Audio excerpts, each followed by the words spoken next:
Hey everyone, before I get started, I just want to remind you that if you like my content, hit that like button, subscribe to my channel, and then join the Militia Man and Crew Patreon community by clicking the link in the caption. Hey, good evening everybody, Militia Man and Crew. I hope everybody's got a nice hot cup of Freedom Forge coffee, and we're going to get started. Weather's changing, snow's coming, and so you know what, coffee in the evening is always good, especially in the morning. And if you like, other things, check out their products. You're going to be happy. So check that out, Militia Man and Crew. What is Militia Man 5 promo code for them. So kudos to those guys. They do a good job. Excuse me. So anyway, tonight we're going to just talk about Iraq's integration into the global financial system. Because basically the recent data and the momentum in their money movement and their compliance for what they've done, it's very compelling. It's really part of their process. They've been talking to us. I've said this numerous times, hush, quiet, all that. But they're now speaking a lot louder in what they're doing. And that's understandable. But they're not going to tell us exactly what they're doing, but they're being a little more vocal about it. So tonight we're going to talk about Central Bank of Iraq statements, Gazette publications. International reports demonstrate a lot of different things that are supported by modernization. Modernization is really interesting. I had some people send me some information about people being in airports and they're using the words modernization. And they're almost like not ads for anything specific, but they're just saying modernization. And that's one of the things that I do is I catch patterns. I don't know how, but why, but that's just my nature. And I think by the fact that the data coming out from Saleh and from Al-Alaq and Al-Sudani and articles, Super Samson does a phenomenal job. Her organization skills are phenomenal. And it helps me catch a lot of that stuff. And when I see this word modernization and you see it on a global scale, people sending me pictures of it in airports around the world, you go, okay, so I see that. I see it. So, okay. So anyway, what are some of the data that we see is, like I said, worldwide. The data that we get, first off, we can see that Iraq is executing what they're doing, and because of why. They have 112 billion, 116 billion in reserves. They have 170 to 171 tons of gold. And they're telling you all those things, and that all supports the value of their currency. Then they have the new Mice-Cutta system coming into play. 60% corruption's been alleviated, and that's all about money.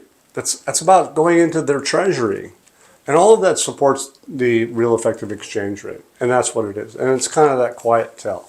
Just like the Bank of International Settlements and Al-Alaq going to the Bank of England, getting the nod for that, and then the application for it. And all those things I talked about, tokenized oil trades. I talked about the AAD, the SDR basket, special drawing rights. If you guys haven't studied it, you got to look it up and see, and you're going to see a little bit of a tie-in, the Arab League. You see a lot of articles out in the last few days, and last week or so, about the connection between Iraq and the Arab accounting in the sense of they're connected to the Arab League. They're not just blatantly saying, hey, we're going to come out at X, we're going to do something, but they're tying it in because it's regional trade.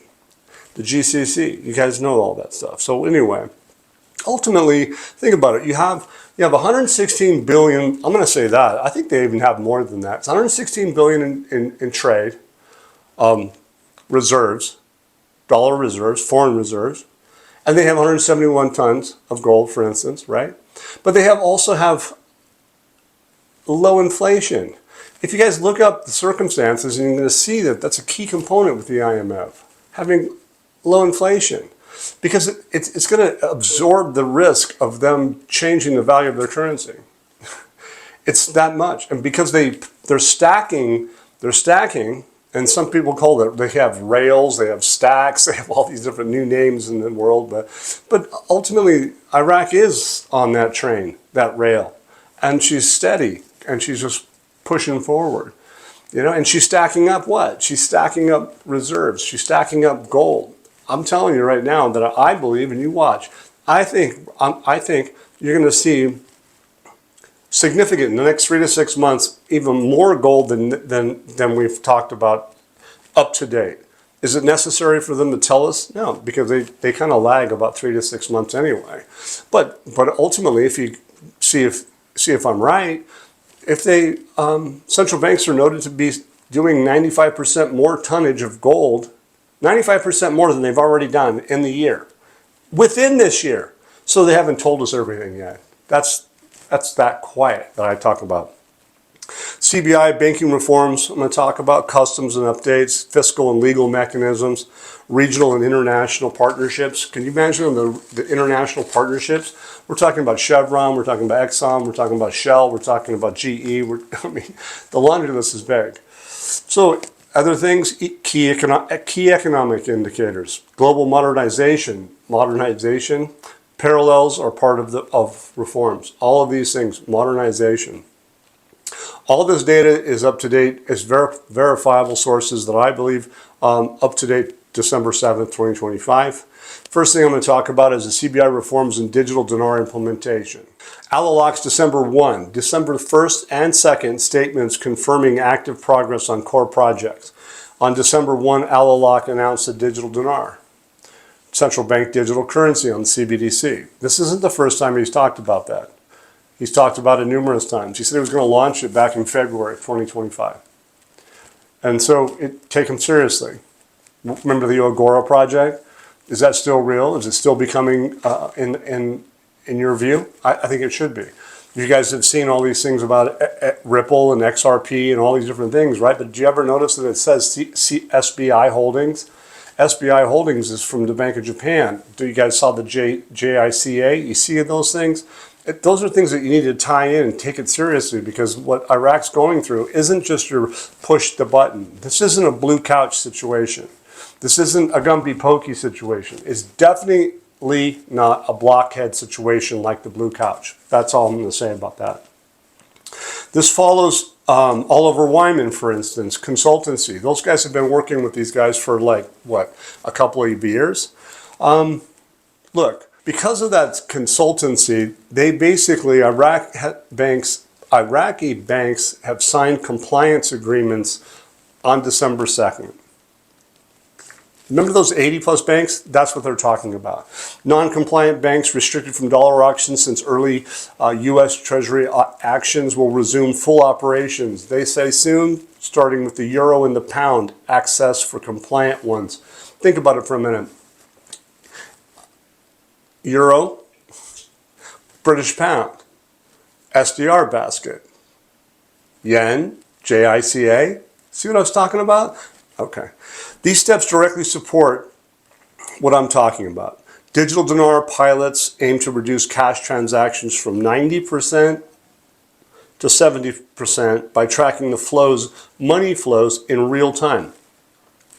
One of the things that you have to realize too is that there's the anti-money laundering issues. That's the modernization. That's the new systems. Compliance for FATF, Financial Action Task Force, a gray list. Iraq is on that list, but the bottom line is that they have everything taken care of to get off that list. Financial inclusion. So they're talking about it's risen for the people in Iraq. They had about 20%, and now they've increased it by 100% to 40%. What I mean? So driven by all of these tools, for instance, like Zain Cash, they have like between 15 and 20 plus million users. They've been doing all these things, and they processed this, what, 7.6 trillion IQD in this last year. Key cards. 80% of the government's payments are on key cards. Electronic payments. So anyway, Al-Awlaq emphasized again back on December 2nd that the exchange rate peg at 13.10 per USD is fixed to protect stability with no devaluation plan. So what he's talking about is that we're not going to devalue the currency, because he was quelling the fake news. It was reinforced by a December 6th advisory from financial expert Jawad Al-Samareh noting inflation's dropped to about 2.5%. Well, I'm pretty sure this guy's wrong. I think it's like 0.8% or less. But hey, 2.5% is still really low. But that's, anyway, they say it's the lowest in decades. Patreon.com with Militia Man and Crew, we can show you that they have evidence of that it's far less than that. Almost like 2.5 times.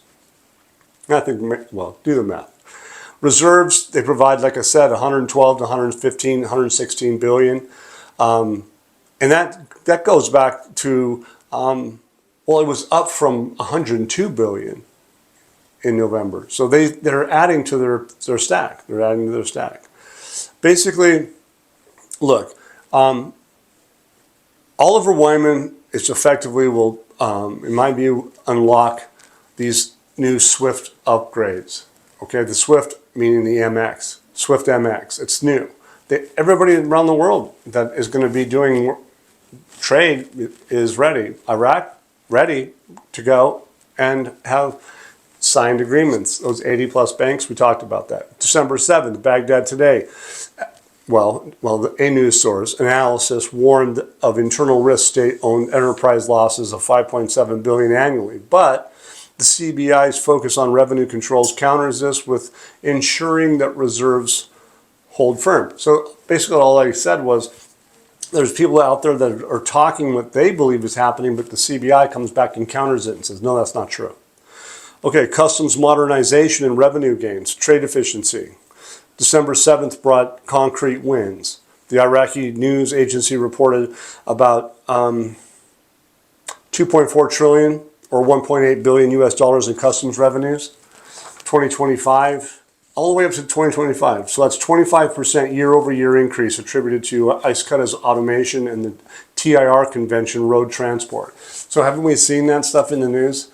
We've seen IQD's system, 60% corruption.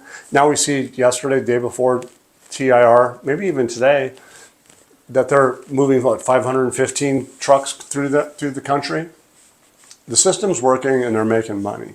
So General Customs Director Qasim Dawood credited al-Sudani's oversight with the smuggling being down, what I said, 60% at federal borders via electronic declarations. It's very big. It's a lot of money, you guys. And that goes directly to the Treasury. IQD's Phase 2. We all know about the 60%. Complete per December 4. News update. Setting up single window portal for June of next year potentially. But you got to remember this has already been in play. So they have a completion phase. It's going to take some time. But again, fair enough. But they're already using it, and now once they trigger whatever we're waiting for, it's going to even be different. It's going to be far more powerful because investors don't really want to do business with Iraq outside of the euro, the SDR basket. But when they do it with the dinar, it's going to be just like they have to do it in the country. They have to use a dinar. That's how I would see that. So anyway, all of these systems that I've been talking about are compliant. They're tracking electronic duties per the CBI's anti-money laundering tools. That's what they have to do. This is all supporting that the Financial Action Task Force requirements are being met. December 7th, another news article. Analysis highlights diversification as a key with customs reforms creating investor confidence for WTO accession. Investor confidence. 1310 is not investor confidence, you guys. It's just not going to be that way. So here we go. There's another one. Fiscal and legal mechanisms for the Gazette, 4851.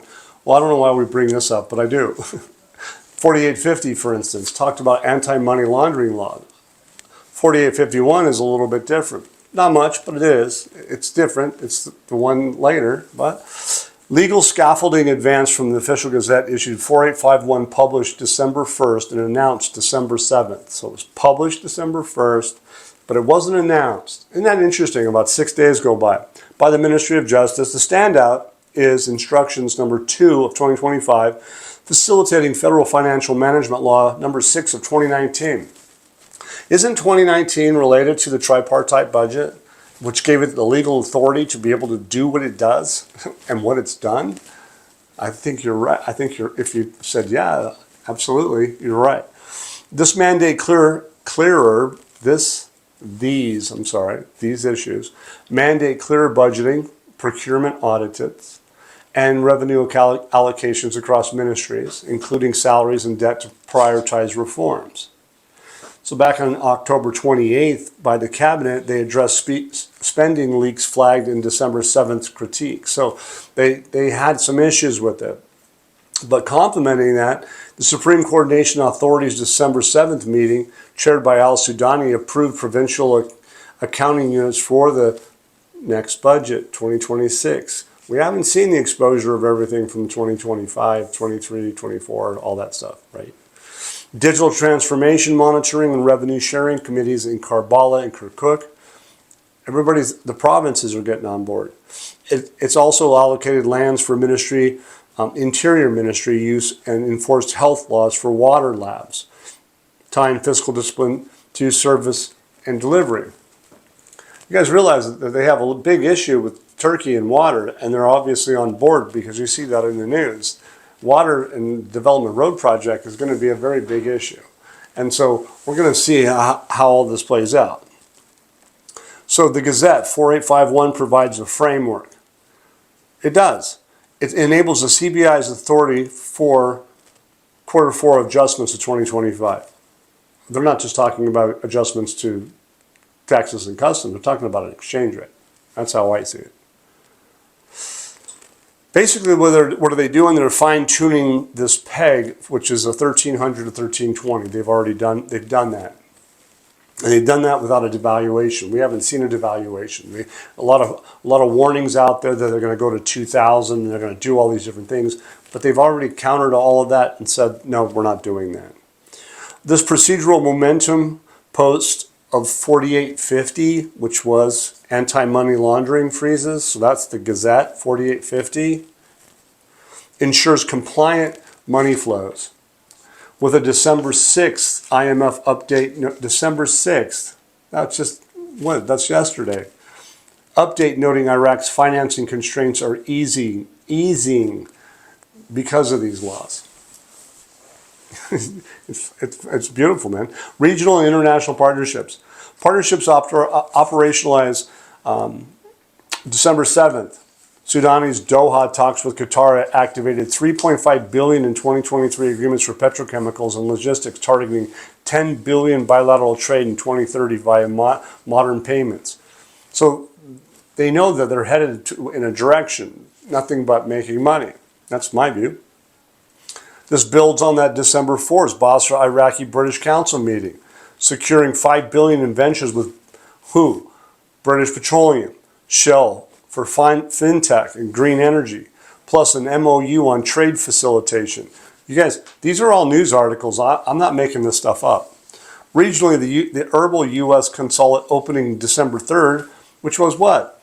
The consulate, the United States consulate. What did it cost? It costed about $796 million.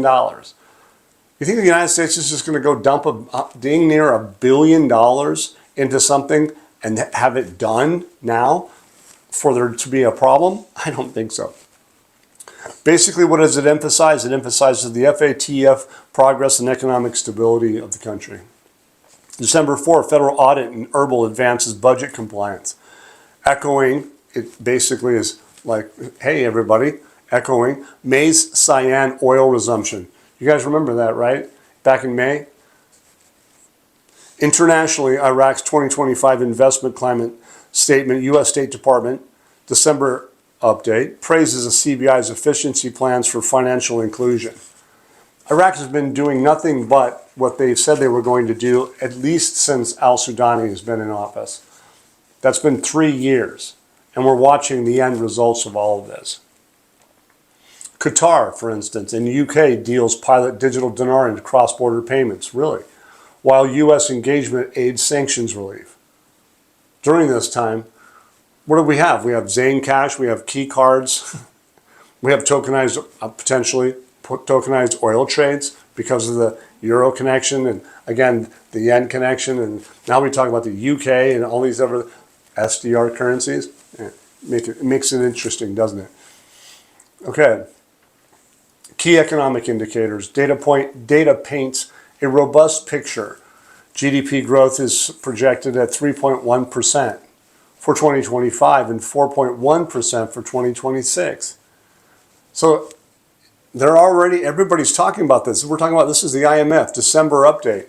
With 100 billion in investments since 2023, which is about 64% of that money is foreign investment. Oil production stabilizes at somewhere between 3 and 4 million barrels per day. But non-oil diversification shines. Well, when they say that, it's like, well, isn't the ICE credit system working? Isn't all these non-oil revenue streams coming into play? Are they not talking about it? Absolutely. They have been. December 6th, 350 million ton phosphate discovery in Anbar. Green lights $500 million annual exports via feasibility studies. So they've already done the feasibility studies, and they already know that they've got what they expect is about 500 million annual. That's sustainability. So if you do the math on 500 million, but they got 350 million tons. It's like, okay. Inflation, again, I'm discounting this at 2.5%. I'm going to stick with it. I think it's going to be less than 1%. December 6th, stable rates confirm no devaluation.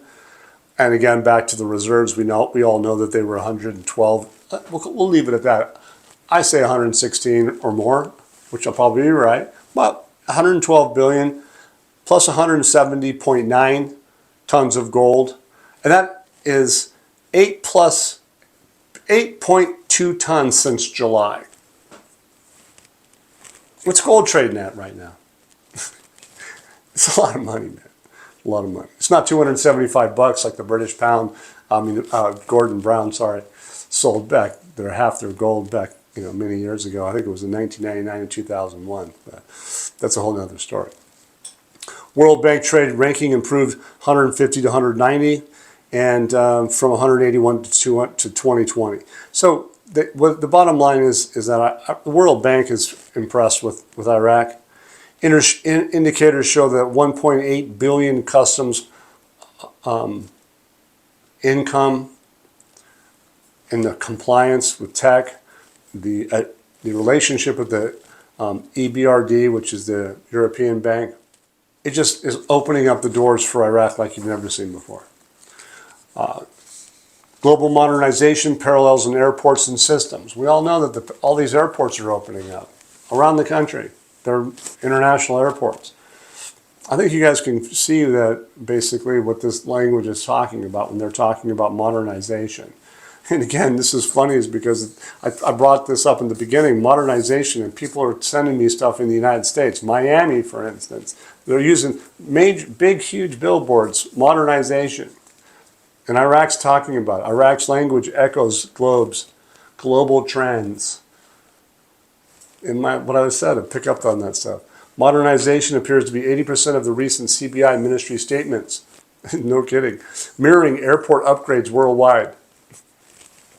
Iraq's November 2025 IATA Billing and Settlement Plan, which is the BSP, vote streamlines airline payments from now through 2026, lifting the European aviation ban, integrating with global ticketing. So we haven't seen the European aviation ban lifted yet, but they said they likely could have that done by the end of the year, if I'm not mistaken. We'll see how it goes. All of this is similar to Dubai's biometric gates or Singapore's contactless systems processing about 1,000 plus flights daily with 99% efficiency. So Iraq is mirroring these entities. And you see that Dubai is in the picture. You see a lot of news about Singapore. Did you guys not see this when there was some things that happened with the oil from the Kurdistan region that was going to be stored it was from, I believe it was Exxon, or Chevron, anyway, in Singapore. It's interesting if you guys have the connections, because why would they be talking about Dubai and Singapore, and you're talking about oil storage? There's quiet things happening in the background. And they're increasing all the flights. I mean, we're talking 1,000 flights daily with efficiency. If that's what they're capable of doing, Iraq's going to be able to do that. All right, enough of that. ICE cut and digital dinar parallel. Well, just as these airports, they all use ISO 20022 for seamless data. Iraq's e-payments are going to enable what they call tokenized flow, tokenized money. So you have to break these things down. It's different now, you guys. It's not back in the past. This is different language. It's new to me too. December 7th, Oxford Business School piece notes Kurdistan's reforms as a nation model, aligning with global hubs like Istanbul's 1 billion airport fintech. So they're getting kudos for what they're doing. But at the end of the day, this past week's data from the CBI's digital dinar push, which is about 1.8 billion customs records to Gazette 4851, fiscal tools and Qatar's 5 billion pledges, is a line, and they're advancing. So basically, reserves have the buffer shocks that they need, because they have those 170 tons of gold, 112 to 116 plus reserves. So anyway, bottom line is Iraq's last 3 years has accelerated like we've never seen before. And ultimately, I'm just going to say, to me, that the hush that they've done and the quiet they've done, but with real data, shows that the readiness of Iraq to integrate into the global financial system. And they're not going to tell you what day it's going to be, but they're obviously telling us that they're doing it. That's how I see it. So let's see what happens here in the next few days. Let's see what happens tonight, tomorrow, the next day. I don't know, but I'm excited, and I think you guys should be, because some of this data is really powerful. And again, you can find it in Patreon, and everybody's welcome. Come on in. And then please, if you like my content, hit the like button, subscribe, and we'll see you soon. And thanks again for all your help with PayPal. It keeps the wheels going. Once again, guys, don't forget to hit that like button if you like this content. Subscribe to the channel, or join us at the Militia Man and Crew Patreon community for even more exclusive content. You can also donate to this channel by hitting the links in the banner to help keep this page up and running. Your generous support is greatly appreciated, as always. Much, much appreciated. Thank you so much, and have a great day.